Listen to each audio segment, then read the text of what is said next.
اعوذ باللہ السمیع العلیم من الشیطان الرجیم من حمزہ ونفخہ ونفثہ بسم اللہ الرحمن الرحیم ربی یسر ولا تعسر وتمم بالخیر ربی زدنی علما ومصدقا لما بین یدی من التوراة ولأحل لکم بعد الذی حرم علیکم وجئتکم بآیۃ من ربکم فاتقوا اللہ واطیعون ان اللہ ربی و ربکم فاعبدوہ ھذا صراط مستقیم ھذا صراط مستقیم۔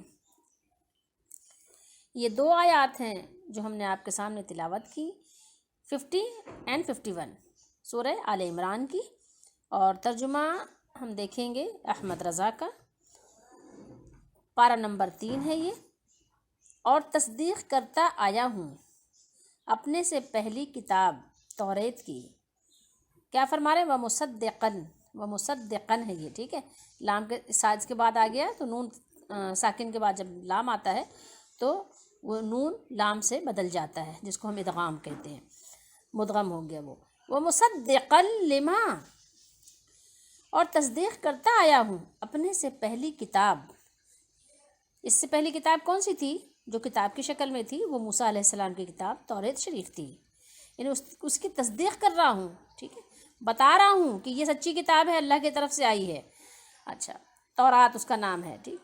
اور کیا کرتا ہوں؟ وَلِأُحِلَّ، اس لیے یہ یہاں پہ ترجمہ اس کا نہیں ہے، یہ لام زیر لی کا ترجمہ ہے، لیے، اور اس لیے کہ حلال کروں، ٹھیک ہے، احل حلال کروں، لِأُحِلَّ حلال کروں تمہارے لیے، لکم تمہارے لیے، کس چیز کو؟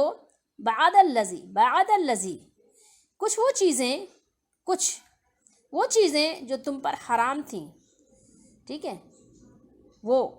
وہ جو کہ ٹھیک ہے، حرم علیکم تم پر حرام تھیں، وجئتکم اور میں تمہارے پاس تمہارے رب کی طرف سے نشانی لایا ہوں۔ کہاں سے لایا ہوں نشانی؟ جئتو نشانی لے کر آیا ہوں۔ کہاں پہ؟ تم لوگوں کے پاس، تمہارے پاس میں آیا ہوں تو ہوں، لیکن کیسے آیا ہوں؟ نشانیوں کے ساتھ آیا ہوں، آیات کے ساتھ آیا، بآیۃ من ربکم، اپنے پاس سے لے آیا ہوں، خود بخود نہیں، اللہ کے رب العالمین جو ہمارا پالنے والا ہے اس کی طرف سے نشانی لایا ہوں۔ من ربکم، وہ جو میرا بھی رب ہے تمہارا بھی رب ہے، ہم سب کا جو رب ہے نا اس کی طرف سے نشانیاں لے کر آیا ہوں۔ فاتقوا اللہ، تو اللہ سے ڈرو، ٹھیک ہے، فا کو ہٹا دیجیے تو کیا بنے گا؟ اتقوا اللہ، ڈرو تم لوگ سارے کے سارے ڈرو، کس سے؟ اللہ تعالیٰ سے۔ واطیعون، اور میرا حکم مانو۔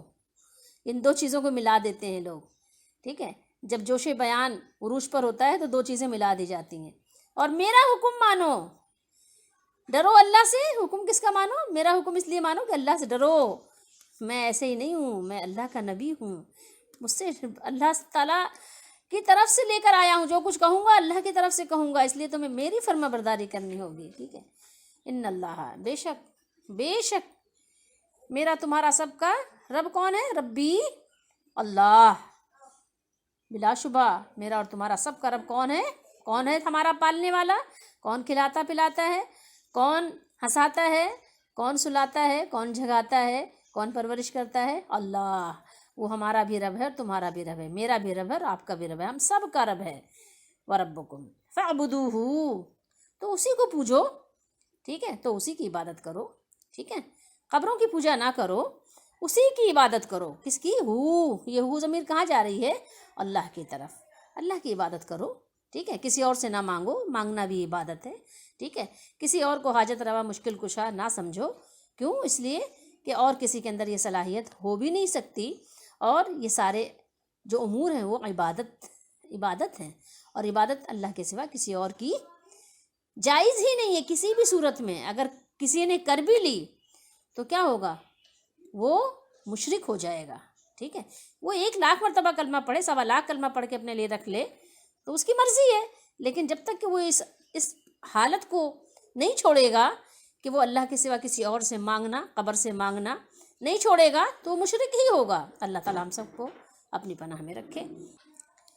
یہ ہے سیدھا راستہ، یہی ہے وہ سیدھا راستہ جو میں نے تم کو بھی ساری چیزیں بتائی ہیں نا، یہی وہ سیدھا راستہ ہے، ٹھیک ہے؟ اس کے سوا جتنے بھی راستے ہیں وہ سب ٹیڑھے ہیں، سب یوں اور یوں، یوں اور یوں، یوں اور یوں ہیں، ٹھیک ہے؟ یہی ایک راستہ ہے، ایسا سیدھا جا رہا ہے، صراط مستقیم، یہ ہے صراط مستقیم، اس پہ چلے جاؤ۔ یہ صراط مستقیم کا راستہ کہاں پر اترے گا؟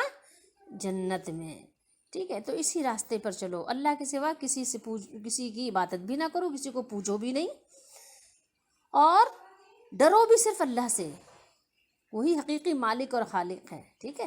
اطاعت کس کی کرنی ہے؟ انبیاء کی کرنی ہے۔ کس کے پیچھے چلنا ہے؟ نبیوں کے پیچھے چلنا ہے، ٹھیک ہے؟ جس زمانے کے نبی تھے اس زمانے کے لوگوں کو، اور اس کے بعد جب تک کوئی نیا نبی نہ آئے تو اسی کے پیچھے، اسی کی بات مان کر چلنا ہے۔ اب نبی، کیونکہ آخری نبی آ چکے، محمد الرسول اللہ، ٹھیک ہے؟ وہ خاتم النبیین ہیں، تو اب بس آنکھ بند کر کے ان کے پیچھے چلنا ہے، کسی اور کے پیچھے نہیں چلنا۔ ڈرنا کس سے ہے؟ اللہ سے ڈرنا ہے۔ ویسے یہ کہ دنیا والوں سے بھی تھوڑا بہت ظاہر ڈر ہوتا ہے، ڈرنا بھی چاہیے، وہ ڈرنا کوئی شرک نہیں ہو جائے گا، اس طرح نہیں ڈرنا ہے جیسے اللہ سے ڈرتے ہیں، لیکن دنیا والوں سے بھی ڈر لگتا ہے، کیونکہ دنیا والے بھی بہت طرح کی وہ اذیتیں انہوں نے سیکھ لی ہیں، اور وہ طرح طرح کی اذیتیں دیتے رہتے ہیں، اس لیے ان سے بھی اپنا بچاؤ کرنے کے لیے تھوڑا سا ڈر کر اپنا حساب کتاب اپنا صحیح بنا لینا ہے، ورنہ یہ ہے کہ پھر اگر ان کے اس میں آ گئے نا جنگل میں، تو پھر وہ بھی کہیں کا نہیں چھوڑتے انسانوں کو۔ اس سے پہلے بھی جو ہم نے آیات تلاوت کی تھی وہ بھی عیسیٰ علیہ السلام کے معجزات پر مشتمل تھیں، اور یہ آیات بھی ان کے معجزات وغیرہ کا کچھ ذکر ہے کہ میں وہ چیزیں حلال کروں، اس پہ ہم ابھی بات کریں گے۔ اور اس کے علاوہ عیسیٰ علیہ السلام نے اس سے پہلے بیان کیا تھا کہ میں مٹی سے ایک پرند کی سی صورت بناتا ہوں اور پھر اس میں پھونک مارتا ہوں، اللہ کے حکم سے وہ زندہ ہو جاتی ہے۔ اسی طریقے سے میں تمہیں خبر دیتا ہوں کہ تم کیا کھا کر آئے ہو اور کیا اپنے گھروں میں رکھ کر بچا کر آئے ہو، اس کی بھی میں تمہیں خبر دیتا ہوں۔ لیکن یہ سارا کام کس طرح ہوتا ہے؟ فرمایا بِإِذْنِ اللہ، ٹھیک ہے؟ اور جو پیدائشی نابینا ہیں ان کو بھی اچھا کر دیتا ہوں، برس والے مریضوں کو بھی اچھا کر دیتا ہوں، اور مردوں کو بھی زندہ کر دیتا ہوں۔ کس طرح سے؟ بِإِذْنِ اللہ، اللہ کے حکم سے۔ لیکن ہمارے زمانے میں تو ہم یہ سن رہے ہیں، اب اس سے پہلے بھی یہ کب سے یہ رواج پا چکا ہے ہمیں نہیں پتہ، جس چیز کو انبیاء علیہم السلام ختم کرنے کے لیے آئے تھے، جو ان کی بعثت کا اصل مقصد تھا، تو اسی مقصد کو بہت سے لوگوں نے فوت کر دیا، ختم کر دیا۔ انبیاء کس چیز کو مٹانے آئے تھے؟ وہ ایک اللہ کی دعوت لے کر کیوں آئے تھے کہ تمام شرک کے دروازے بند ہو جائیں، لیکن لوگوں نے وہی کام کیا۔ ہمارے زمانے میں آپ نے سنا ہوگا کہ شیخ عبد القادر جیلانی رحمہ اللہ کے نزدیک، مطلب ان کے ماننے والے ان کو اس بات پر یعنی زبردستی ان کے اوپر یہ بات فٹ کرتے ہیں، ان پر یعنی کہنا چاہیے اس بات کو مسلط کرتے ہیں خواہ مخواہ، حالانکہ کل قیامت کے دن وہ گردن پکڑیں گے کہ تم نے ہمارے ساتھ ایسا کیوں ظلم اٹھایا۔ لیکن لوگ آج کے زمانے میں آپ سن سکتے ہیں، اور بہت ساری کلپس آتی رہتی ہیں اس طرح کی، آپ دیکھ سکتے ہیں کہ لوگ کہتے ہیں کہ عیسیٰ علیہ السلام تو بِإِذْنِ اللہ کہتے تھے، لیکن ہمارے شیخ عبد القادر جیلانی وہ تو بِإِذْنِ کہتے تھے، قم بِإِذْنِ، میرے حکم سے زندہ ہو جاؤ۔ تصور کیجئے کتنی بڑی جرت کی لوگوں نے، کتنی بڑی جرت کی، مطلب اللہ کے مقابلے میں شیخ عبد القادر جیلانی کو کھڑا کر دیا۔ اب آپ تصور کیجئے کہ ٹھیک ہے شیخ عبد القادر جیلانی کی کتاب ہمارے پاس ہے، ہم ان کی کتاب کے ذریعے سے سمجھتے ہیں، اچھا گمان کرتے ہیں کہ وہ اللہ کے نیک بندے تھے، اور اللہ تعالیٰ ان کو اپنے دربار میں اونچا مقام عطا کرے، ان پر رحم کرے، ہم اللہ سے دعا کرتے ہیں ان کے لیے۔ لیکن یہ ہے کہ ہم یقینی بات نہیں کہہ سکتے کہ واقعتاً وہ اللہ کے ولی ہی تھے، بہت مقرب تھے، ہم نہیں کہہ سکتے، کیونکہ یقینی بات ہمارے پاس ہے نہیں۔ آپ بتائیے کہ یقینی فائدہ ہمیں کب حاصل ہوگا؟ یقینی فائدہ اس وقت حاصل ہوتا ہے جب خبر اللہ کی طرف سے ہو، جب خبر کوئی نبی دے۔ جب کوئی نبی خبر دینے والا نہیں ہے تو ہم ایسے کسی کو پکڑ کے کہہ دیں کہ اللہ کا ولی ہے، تو یہ کسی بھی فرد کے لیے اس کے شایان شان نہیں ہے۔ تو اب یہ باتیں جو لوگ ان کے طرف منسوب کرتے ہیں کہ وہ اس طرح کہتے تھے کہ بِإِذْنِ، میرے حکم سے زندہ ہو جاؤ، کس خبر کو زندہ کر دوں، مطلب گویا کہ مطلب وہ کیا چاہتے ہیں کہ اللہ تعالیٰ کا مقابلہ کروا رہے ہیں کس سے؟ اللہ کے بندے سے۔ دیکھیے یہ کارخانہ حیات جو ہے، جو دنیا کا کارخانہ ہے، یہ کارخانہ اس کا نظام چلانے والا اللہ ہے۔ یہ باتیں بڑی تفصیل طلب بنا دی گئی ہیں، حالانکہ یہ باتیں بالکل صاف واضح تھیں، لیکن لوگوں نے اس کو اس طرح سے حق اور باطل کو خلط ملط کر دیا کہ اب اس کے لیے بڑی ڈیٹیل چاہیے ہوتی ہے لوگوں کو تشفی تسلی کے لیے، کہ ان کو تشفی ہو جائے، سمجھ جائیں وہ قرآن مجید کی یہ موٹی موٹی باتیں، بہت واضح باتیں. لیکن ظاہر ہے کہ جب انسان کسی کو گمراہ کر دے تو پھر اس کو ظاہر ہے جب اس کے دل میں شک و شبہ پیدا کر دے تو یہ بہت بڑی جرت کی بات ہوتی ہے. تو خیر بہرحال ابھی ہم آپ کو کچھ چیزیں دکھائیں گے. دیکھیں انہوں نے بھی مانا ہے اس بات کو ترجمے میں، اس لیے میں آپ کو ان کا ترجمہ دکھاتی ہوں، کیونکہ میں خود بھی پہلے اسی یعنی کہنا چاہیے کہ گروہ کو فالو کرتی تھی. یہ اور بات ہے کہ ہم اپنے آپ کو بریلوی کبھی نہیں کہتے تھے، لیکن یہ ہے کہ ہاں ہم فالو اسی گروہ کو کرتے تھے. اور چونکہ پیدائشی وہ طور پر بھی یہی ہمارا گروہ تھا، تو بعد میں ہم نے جب قرآن مجید اور احادیث مبارکہ سے اور پھر روزانہ نئی بدعتیں دیکھ کر دل کڑتا تھا، اور اللہ سے یہی دعا تھی کہ اللہ تعالیٰ حق کی طرف ہماری رہنمائی کرے. بہرحال ابھی تو خاتمہ کوئی نہیں ہوا ہے، اللہ تعالیٰ خاتمہ بھی ایمان پر کرے. ہمارا تو کچھ ظاہر ہے نہیں پتہ کہ آگے کا کیا معاملہ ہے، لیکن اللہ سے دعا ہے اور کوشش ہے. تو اب جب چونکہ ہمارا اسی سے تعلق رہا ہے تو اسی وجہ سے ہم اس کو دکھاتے ہیں لوگوں کو، اور لوگوں کو بہت زیادہ بلیو بھی اسی پر ہے کہ احمد رضا نے جو کچھ کیا، جو کچھ کہا، بس وہ تو حرف آخر ہے.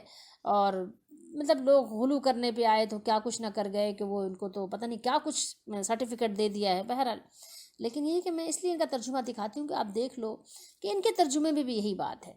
ٹھیک ہے، دیگر کے ترجمے تو آپ کو ظاہر ہضم ہی نہیں ہوتے، لیکن چلو ان کا ترجمہ دیکھ لو. حالانکہ انہوں نے ترجمے میں بہت تحریف کی ہے، بہت ڈنڈی ماری ہے کئی جگہ پہ، لیکن پھر بھی ہم آپ کو ان کا ترجمہ دکھاتے ہیں تاکہ جو ہے آپ سمجھنے کی کوشش کرو. وَمُصَدِّقًا لِمَا بَيْنَ يَدَيَّ، فرمایا عیسیٰ علیہ السلام نے کہ مجھ سے پہلے تورات نازل ہوئی تھی تو میں اس کی تصدیق کرتا ہوں کہ یہ اللہ تعالیٰ کی طرف سے نازل ہوئی ہے. ٹھیک ہے، اس بات کا اقرار کرتا ہوں کہ اسے اللہ تعالیٰ نے نازل فرمایا ہے. وَلِأُحِلَّ، اب اس سے بہت سے لوگ غلط فہمی پھیلاتے ہیں، کیا کہ دیکھو نبی جو چاہے حلال کر دے، جو چاہے حرام کر دے. کیا ایسی بات ہے؟ نبی علیہ السلام جو چاہے حلال کر دیں، جو چاہے حرام کر دیں اپنی طرف سے؟ کتنی بڑی یہ بہتان ترازی ہے کسی نبی علیہ السلام پر. نبی علیہ السلام اپنی طرف سے نہیں کرتے. بار بار ہم یہ بات پڑھتے رہتے ہیں کہ نبی علیہ السلام پر فرشتے کا نزول ہوتا ہے، اللہ کی طرف سے خبریں آتی ہیں. قرآن میں اس بات کی جگہ جگہ یعنی یہ چیز اللہ تعالیٰ نے قرآن مجید میں بار بار اس کو بیان فرمایا ہے. اس کے باوجود لوگ ایسی باتیں کرتے ہیں، کیونکہ ظاہر اکثریت ایسی ہے جو قرآن کی تلاوت نہیں کرتی، اسے نہیں پتہ، تو اس کے لیے گمراہ ہو جانا بہت آسان بات ہے، اور اس کے علاوہ گمراہ کر دینا بھی بہت آسان ہے، کیونکہ ظاہر قرآن سے تو وہ نامانوس ہیں. تو یہاں پر جو عیسیٰ علیہ السلام نے فرمایا وَلِأُحِلَّ لَكُمْ بَعْدَ الَّذِي حُرِّمَ عَلَيْكُمْ، اور میں اس لیے بھی آیا ہوں کہ بعض چیزیں جو تم پر حرام تھیں ان کو تمہارے لیے حلال کر دوں. تو یہ آیت کریمہ کس بات کی دلیل ہے؟ کہ حضرت عیسیٰ علیہ السلام نے تورات کے بعض احکام کو منسوخ کیا.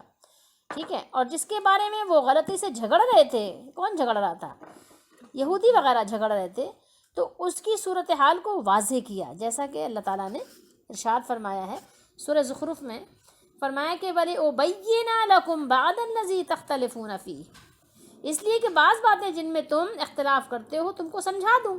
ٹھیک ہے، اور فرمایا عیسیٰ علیہ السلام نے وَجِئْتُكُمْ بِآيَةٍ مِّن رَبِّكُمْ، اور میں تو تمہارے رب کی طرف سے نشانی لے کر آیا ہوں جو اس بات کی حجت و دلیل ہے کہ میں تم سے جو کچھ بھی کہہ رہا ہوں بالکل سچ ہے. میں اپنی طرف سے کوئی بات نہیں کہہ رہا ہوں. اپنی طرف سے میں کوئی بات کیسے کہہ سکتا ہوں؟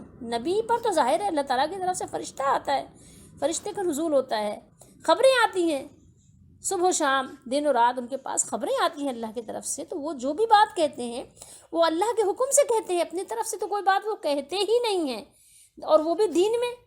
ہمارے نبی صلی اللہ تعالیٰ علیہ وآلہ وسلم، مسلم شریف میں حدیث شریف ہے کہ آپ سے زکوٰۃ کے بارے میں پوچھا جانے لگا،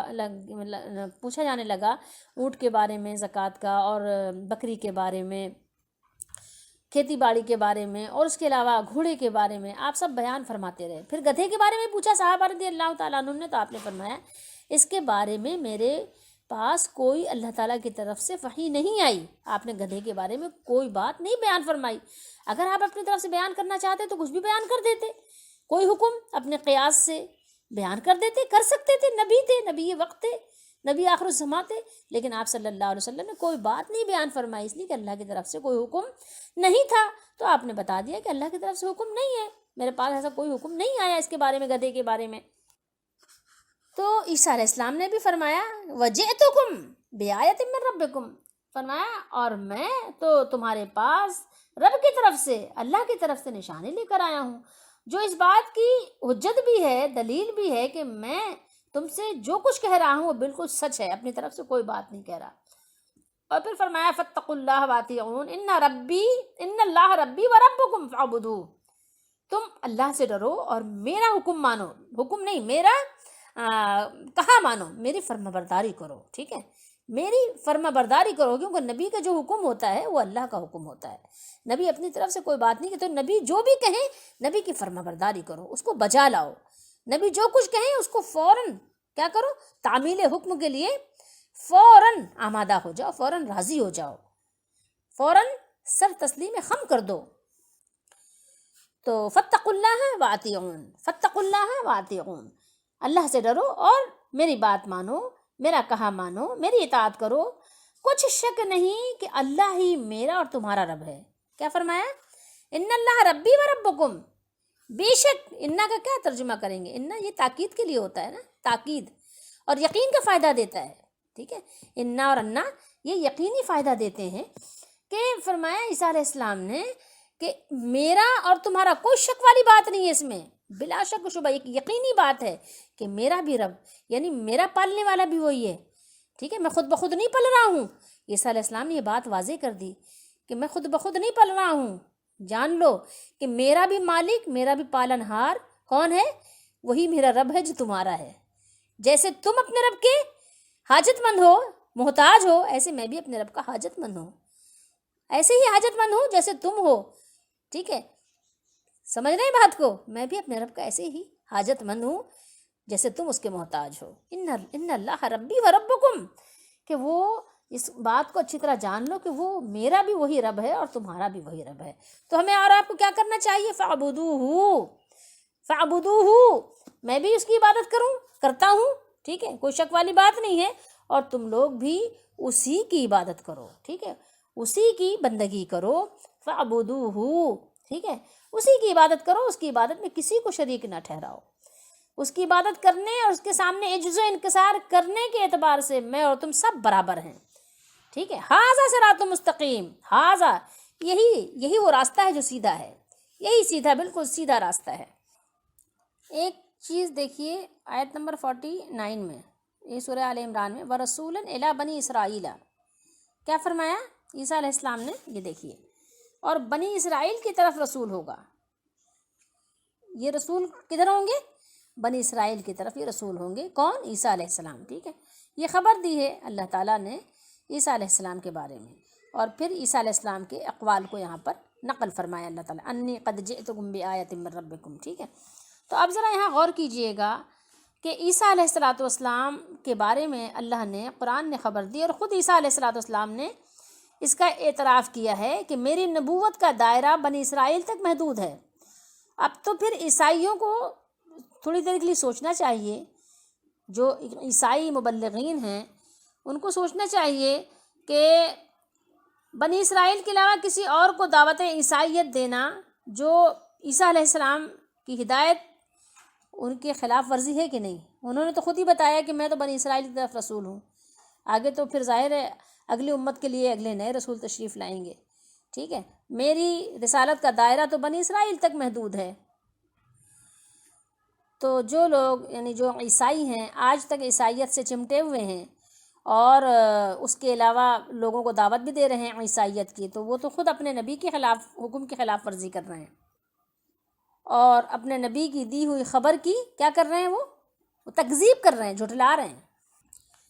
اور عیسیٰ علیہ السلام کی جو پیدائش تھی وہ تو سب کو پتہ ہے کہ آپ کی ولادت غیر معروف طریقے پر ہوئی تھی، تو جس سے لوگوں کو اعتراضات کے کافی مواقع مل گئے تھے، اور آپ جس قوم کی طرف بھیجے گئے تھے آپ کو پتہ ہے کہ وہ بھی اپنی یعنی ضد میں اپنی مثال آپ تھی، اس جیسی ضدی قوم شاید ہی آپ نے کبھی سنا اور پڑھا ہو، تو اس لیے انہیں ایسے کھلے معجزات عطا فرمائے گئے جنہیں دیکھ کر کسی بھی عقل مند کے لیے انکار کرنے کی کوئی گنجائش باقی نہ رہ جائے اور نہیں رہ جاتی۔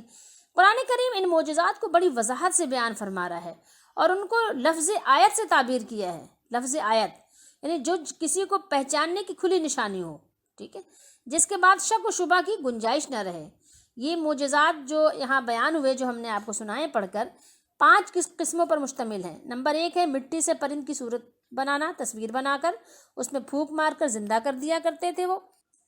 نمبر 2 بیان کیا اللہ تعالیٰ نے کہ وہ پیدائشی نابینا کو وہ بینا کر دیتے تھے۔ نمبر 3 کسی بھی برس والے مرض کو وہ بالکل صحت مند، ان کی اچھی سی کھال، اچھی سی جلد کر دیتے تھے۔ اور نمبر 4 وہ مردہ کو زندہ کر دیتے تھے، مردے کو ازسر نو زندہ کر دیا کرتے تھے۔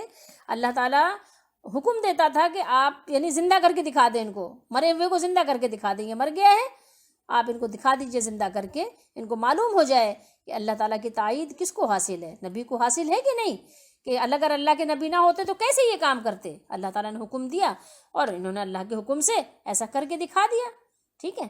تو اب بتائیے کہ اگر اللہ تعالیٰ کے ساتھ ان کی مدد نہیں ہوتی، جھوٹا دعویٰ ہوتا، تو یہ کیسے ممکن تھا؟ سوال ہی پیدا نہیں ہوتا۔ جادوگر کی پہنچ اتنی تو نہیں ہوتی۔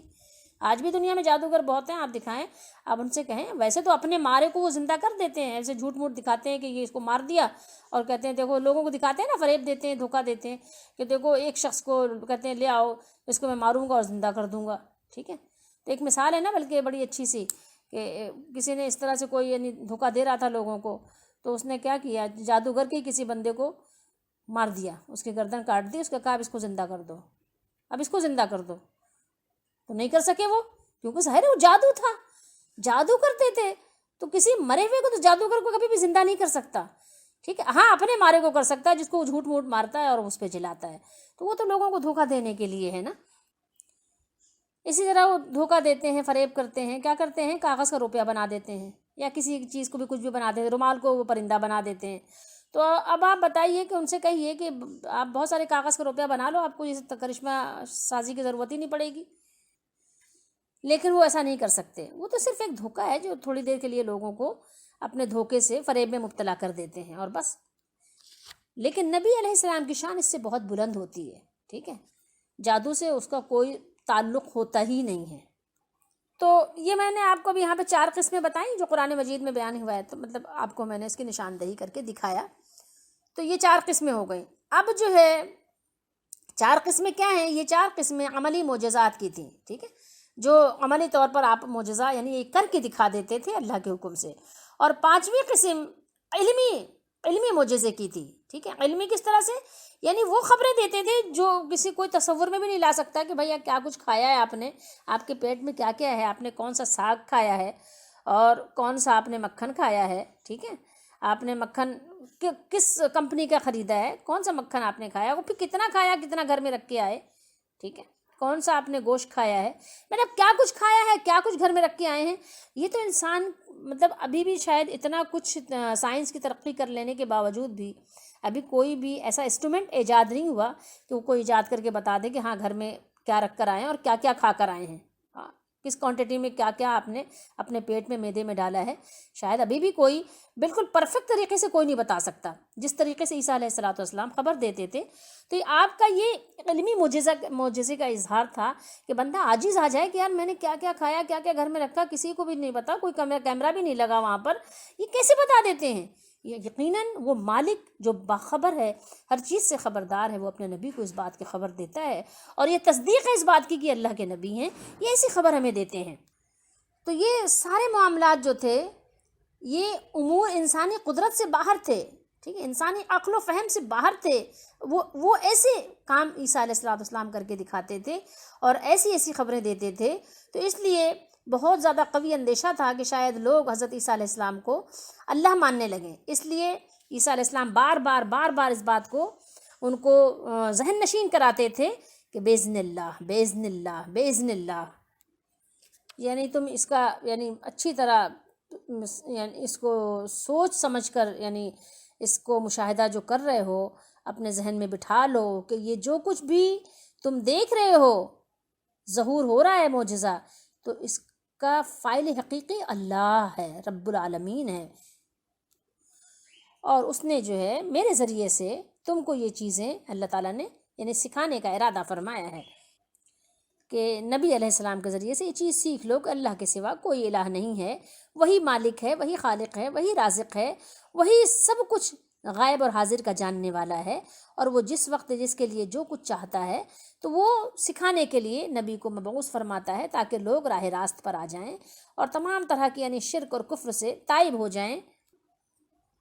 اب آئیے ہم آپ کو کچھ یہ بریلوی عالم غلام رسول سعیدی صاحب کی جو تفسیر ہے تبیان القرآن، ٹھیک ہے، اس کی دوسری جلد ہے، یہ ہمارے سامنے موجود ہے۔ اس سے ہم کچھ آپ کو احادیث مبارکہ کی روشنی میں کچھ ان کا بیان ہم آپ کو سناتے ہیں، غلام رسول سعیدی صاحب کا۔ آپ دیکھ سکتے ہیں تبیان القرآن کی دوسری جلد میں یہ سارا کچھ آپ کو مل جائے گا، یہاں پر مذکور ہے۔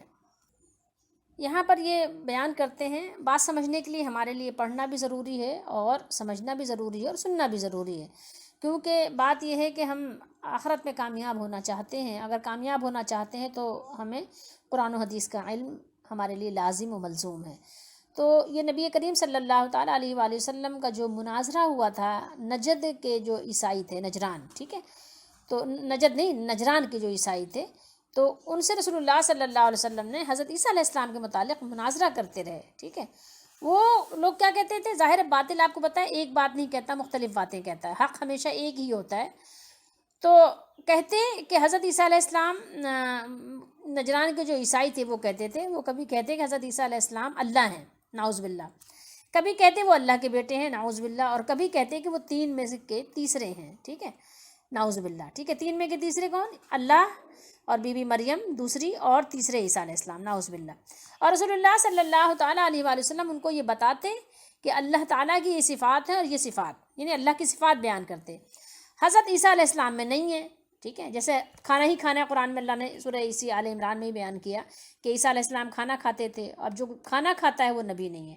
تو دیکھیں اب اس سے ہماری اور آپ کی باتوں کا برد ہو گیا۔ بہت سے لوگ کہتے ہیں کہ ہم تو نبی کریم صلی اللہ علیہ وسلم کا میلاد منا کر یہ بتاتے ہیں کہ نبی کریم صلی اللہ تعالیٰ علیہ وآلہ وسلم دیکھو پیدا ہوئے تھے، تو اب ہم ان کے لیے جو بھی بات ان کی طرف منسوب کریں تو وہ الہ ہی نہیں، ہم تو بتا دیے وہ پیدا ہوئے تو اللہ تعالیٰ پیدا ہونے سے پاک ہے۔ یہ بات نہیں ہے کہ عیسیٰ علیہ السلام کو آپ یہ مانتے ہیں کہ وہ کھانا کھاتے تھے، اب جو بھی بات آپ چاہیں عیسیٰ علیہ السلام کی فٹ کر دیں تو وہ آپ نے رد کر دیا کہ ہاں وہ ہم نے ان کو اللہ کہا ہی نہیں، ٹھیک ہے، ایسا نہیں ہے۔ جیسے قبر والوں کے لیے آپ کہتے ہیں کہ ہم نے ان کو سجدہ کر کے بتا دیا، ہم نے ان کو جھک کر بتا دیا، چادر چڑھا کر بتا دیا کہ اللہ تعالیٰ کو چادر نہیں چڑھائی جاتی، اللہ پاک ہے، تو ہم نے تو بتا دیا کہ ہم نے تو پہلے ہی چادر چڑھا کے بتا دیا کہ وہ اللہ نہیں ہے، نعوذ باللہ، ایسا نہیں ہے، ٹھیک ہے۔ یہ اپنی طرف سے من گھڑت باتیں نہ کریں۔ تو یہ نبی کریم صلی اللہ تعالیٰ علیہ وآلہ وسلم ان کو سمجھاتے رہے کہ اللہ تعالیٰ کی صفات بتاتے رہے، حضرت عیسیٰ علیہ السلام میں وہ صفات نہیں ہیں، تو وہ یہ سب چیزیں تسلیم کرتے رہے۔ اور عنادن کیا مطلب؟ یعنی کسی چیز پہ یعنی ضد میں آ جائیں یا دشمنی پہ آ جائیں تو وہ انکار کرتے رہے، ٹھیک ہے۔ آخر انہوں نے کہا کیا آپ حضرت عیسیٰ علیہ السلام کو کلمۃ اللہ اور اس کی پسندیدہ روح نہیں مانتے؟ یہ انہوں نے اپنی طرف سے بات کی۔ آپ صلی اللہ علیہ وسلم نے فرمایا کیوں نہیں؟ اللہ تعالیٰ نے اس صورت کے شروع میں 80 سے زیادہ آیات ان کے رد میں نازل فرمائیں۔ صورت کون سی؟ یہی صورت جو آل عمران ہے، اور عیسائیوں کی بدعقیدگیوں کا رد فرمایا، اور اللہ تعالیٰ کے لیے وہ جو بیٹے اور بیوی کا اعتقاد رکھتے ہیں اس کا قوی دلائل سے رد فرمایا، اور حضرت مریم اور ان کے بیٹے حضرت مسیح علیہ السلام کی پیدائش کا تفصیل سے اللہ تعالیٰ نے ذکر فرمایا، ٹھیک ہے۔ اور جب ان تمام دلائل کے باوجود جب عیسائی نہیں مانے اور ہر دھرمی پر قائم رہے تو رسول اللہ صلی اللہ علیہ وسلم نے ان کو مباہلے کی دعوت دی تھی، ٹھیک ہے۔ مباہلہ وہ ہوتا ہے جس میں بد دعا دی جاتی ہے، ٹھیک ہے، یا یہ کہیے کہ بد دعائیہ کچھ کلمات کہے جاتے ہیں جس پر یہ ساتھ والے آمین کہتے ہیں، تو یہ چیز ہو گئی۔ اب یہ حدیث شریف کے حوالے سے جو غلام رسول سعیدی صاحب نے لکھا ہے، اب آپ اس کو پڑھیے اور سنیے۔ ربیع کے بارے میں بیان کرتے ہیں کہ وہ بیان کرتے ہیں کہ نصارہ رسول اللہ صلی اللہ علیہ وسلم کے پاس آئے اور حضرت عیسیٰ بن مریم کے متعلق بحث کرنے لگے اور کہنے لگے کہ بتائیے حضرت عیسیٰ علیہ السلام کا باپ کون ہے؟ تو اور اللہ تعالیٰ پر جھوٹ اور بہتان باندھا، ٹھیک ہے، یہ نہیں نسبت کر کے جھوٹی نسبت، حالانکہ اللہ تعالیٰ کی کوئی بیوی ہے اور نہ کوئی بیٹا۔ تو نبی صلی اللہ علیہ وسلم نے ان سے فرمایا کیا تم نہیں جانتے کہ ہر بیٹا اپنے باپ کے مشابہ ہوتا ہے؟ ٹھیک ہے، یعنی باپ کے مشابہ سے مراد یعنی باپ کی طرح ہوتا ہے، ٹھیک ہے، یعنی جو عمل باپ کرتا ہے وہی عمل بیٹا بھی کرتا ہے۔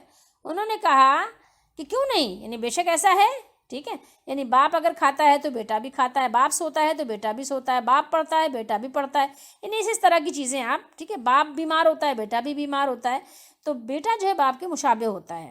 انہوں نے کہا کیوں نہیں، انہوں نے اعتراف کیا کہ ہاں ایسا ہوتا ہے۔ آپ نے فرمایا تم نہیں جانتے کہ ہمارا رب زندہ ہے اور اس کو موت نہیں آئے گی، اور عیسیٰ علیہ السلام پر فنا آئے گی، یعنی عیسیٰ علیہ السلام کا انتقال ہوگا، ٹھیک ہے۔ انہوں نے کہا کیوں نہیں، یعنی سب بات مانتے رہے۔ پھر آپ صلی اللہ علیہ وسلم نے فرمایا کیا تم نہیں جانتے کہ ہمارا رب ہر چیز کو قائم کرنے والا ہے، اس کی حفاظت کرنے والا ہے، یعنی ہر چیز کو قائم بھی کرنے والا ہے، اس کی حفاظت یعنی اس کا بچاؤ بھی کرنے والا ہے، اور اس کو رزق دینے والا ہے۔ انہوں نے کہا کیوں نہیں، تو آپ صلی اللہ علیہ وسلم نے فرمایا کیا عیسیٰ علیہ السلام ان میں سے کسی چیز پر قدرت رکھتے ہیں، ٹھیک ہے، یہ عیسیٰ علیہ السلام کی خدا نخواستہ کوئی وہ نہیں ہو رہی کہ آپ سمجھیں کہ گستاخی ہو رہی ہے، بلکہ حق بیان ہو رہا ہے، ٹھیک ہے۔ انہوں نے کہا نہیں، آپ صلی اللہ علیہ وسلم نے فرمایا کیا تم نہیں جانتے کہ اللہ تعالیٰ پر کوئی چیز مخفی میں چھپی ہوئی نہیں، نہ زمین میں نہ آسمان میں۔ انہوں نے کہا کیوں نہیں، میں نے یعنی تسلیم کیا۔ آپ صلی اللہ علیہ وسلم نے فرمایا کیا اللہ تعالیٰ کے علم دیے بغیر عیسیٰ علیہ السلام کو کسی چیز کا علم ہے؟ انہوں نے کہا نہیں۔ آپ صلی اللہ علیہ وسلم نے فرمایا ہمارے رب نے ماں کے پیٹ میں جس طرح چاہا حضرت عیسیٰ علیہ السلام کی صورت بنائی، کیا تم کو اس کا علم ہے؟ انہوں نے کہا کیوں نہیں۔ تو آپ نے فرمایا کیا تم کو علم ہے کہ ہمارا رب نہ کھاتا ہے نہ پانی پیتا ہے، نہ اس کو حدث کہتے ہیں کسی ناپاکی کا لاحق ہو جانا، ٹھیک ہے، وضو ٹوٹنا ہو یا غسل ٹوٹنا ہو یا کچھ بھی لاحق ہوتا ہے۔ انہوں نے کہا کیوں نہیں، ٹھیک ہے، اللہ تعالیٰ تو اس سے پاک ہے۔ تو آپ صلی اللہ علیہ وسلم نے فرمایا کیا تم کو معلوم نہیں کہ حضرت عیسیٰ علیہ السلام اپنی ماں کے پیٹ میں اس طرح رہے جس طرح عورتوں کو حمل ہوتا ہے، یعنی تمام بچوں کی طرح، ٹھیک ہے، جو جنین ہوتا ہے ان کا، پھر ان کو وضع حمل ہوا جس طرح عورتوں کو وضع حمل ہوتا ہے، ٹھیک ہے۔ تو جب حضرت عیسیٰ علیہ السلام اپنی ماں کے پیٹ سے پیدا ہوئے تو ان کو غذا دی گئی جس طرح بچے کو غذا دی جاتی ہے، ٹھیک ہے، پھر وہ کھانا کھاتے تھے، پانی پیتے تھے، اور ان کو حدث لاحق ہوتا تھا، ٹھیک ہے، یعنی وضو کی ضرورت، غسل کی ضرورت، کپڑا بدلنے کی ضرورت ہوتا تھا۔ انہوں نے کہا کیوں نہیں۔ آپ نے فرمایا پھر جس شخص کی یہ صفات ہوں جو بیان ہوئی ابھی، وہ اللہ یا اللہ کا بیٹا کیسے ہو سکتا ہے؟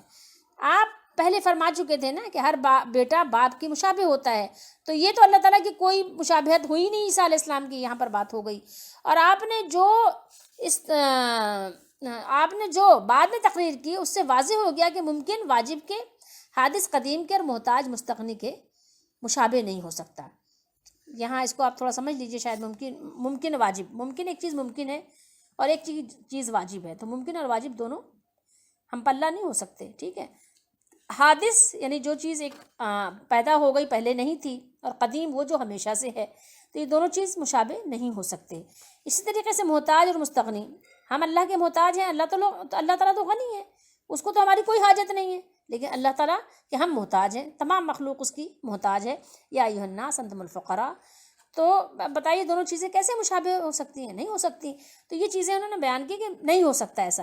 تو آپ کی اس تقریر سے وہ جان گئے کہ حضرت عیسیٰ علیہ السلام اللہ کے بیٹے نہیں ہو سکتے، لیکن انہوں نے عنادن یعنی ایک تو ضد کی وجہ سے اور ایک انہوں نے دشمنی کی وجہ سے انکار کیا۔ تب اللہ عز و جل نے یہ آیات نازل فرمائیں، ٹھیک ہے۔ یہ آیات کون سی؟ الف لام میم، اللہ ہے، اس کے سوا کوئی عبادت کا مستحق نہیں، وہ ہمیشہ سے ہے، ہمیشہ سے زندہ ہے، اور تمام نظام عالم کو قائم کرنے والا ہے۔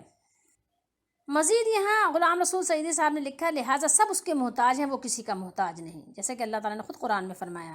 موجودہ انجیل میں لکھا ہوا ہے، یہ بیان کر رہے ہیں کہ لکھا ہوا ہے کہ حضرت عیسیٰ علیہ السلام کو بھوک لگتی تھی، ٹھیک ہے، وہ کھانا کھاتے تھے، قرآن میں ہے، وہ بھی اور ان کی والدہ بھی کھانا کھاتی تھی، ان کو سولی دی گئی اور وہ درد سے چلائے۔ ہمارے نزدیک ان کو سولی نہیں دی گئی، اللہ نے ان کو آسمان پر اٹھا لیا ہے، لیکن عیسائیوں کے نزدیک ان کو سولی دی گئی تو وہ درد سے چلائے، تو ظاہر ہے کہ اللہ تعالیٰ اس سے پاک ہے، ٹھیک ہے، نبیوں کو تکلیف ہوتی ہے۔